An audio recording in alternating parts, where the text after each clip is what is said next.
Апатворашион турнир бокса и райдытта спорты галуан манежы. Ярышты шарышты шаветун садишы қабатыр плиты шейномыл. Архайнсы спортсмента Кашак Балқарай, Сасан Республика Дагестан, Астрахань, Амакурск областой.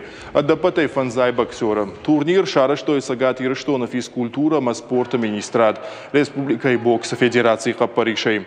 Ярышта хашсышты фонсбоном. Турнир Бабара Котта сагат ярыштона физкультура ма спорта министр Хугата Алан. Ян хаштам гашкахам чемпионатта пайдашты Арагон спортсментов алтарзинат Баржон Тарканынан. Себя лично хочу поблагодарить всех людей, которые... Фандымаштыр бужнык жағынасы турниры райрыштылчы архайта усадаман. Удон роджи абон махан фада тиш ахам баржондым важадыл ерыштаражнан. Фандымамы ярхайджитан рарфаканын. Шакухы бирен тыштинет табафтады. Была проделана огромная работа. Турнир арышту иттак хорж. Баштона елбаку штой. Европа и боксы конфедерации ражамынтар ерыштан шкотта аштырарх.